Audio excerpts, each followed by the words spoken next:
Hi, my name is Arika Lewinsky, and I'm the product manager for the release stage here at GitLab. Today, I wanted to walk through a new feature called deployment frequency that we recently deployed, and I wanted you to see how you can use it. So I'm going to go ahead and share my screen.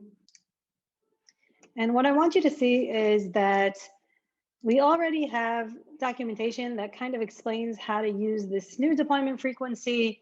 Um, in terms of the API, I'm going to show you how to use the API, and I'm going to show you how to use it in the UI. Deployment frequency is a metric that shows you how efficient your SDLC process is and how often you are deploying to production. So we're going to start off with the API, and you can see here an example of the API.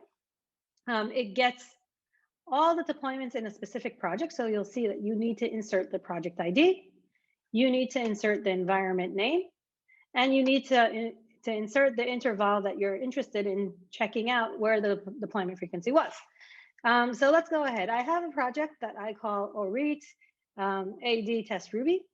And just so you see the environments, I have a production environment. And you can see that I did a deployment about an hour ago. So let's go and see how we use this.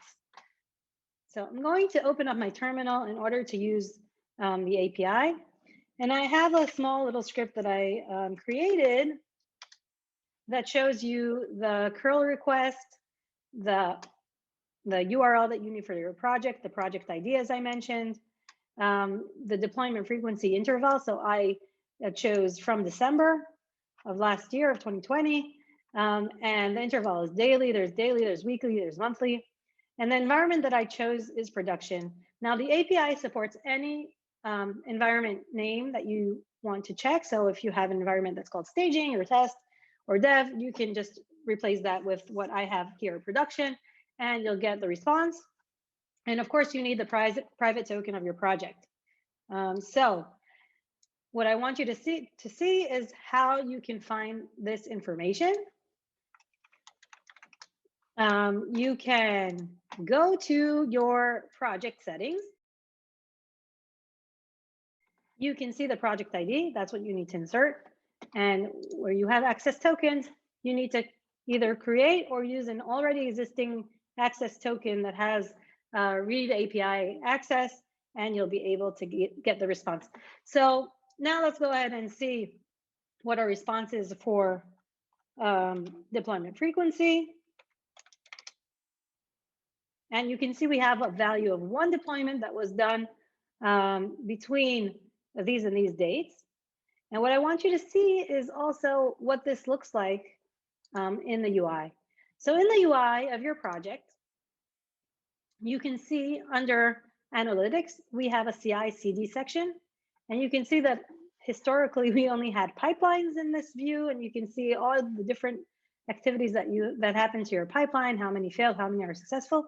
But we introduced this new tab that's called deployments. And deployments show me the deployment frequency for production. The API supports any environment, but deployment frequency in the UI shows specifically for the production environment because that is the definition of deployment frequency as part of the DORA 4 metrics. So currently, this supports production environments.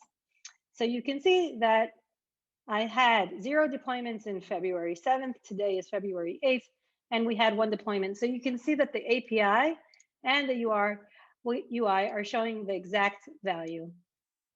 I hope you found this helpful, and I'm looking forward to hearing any feedbacks and comments about this really great new feature.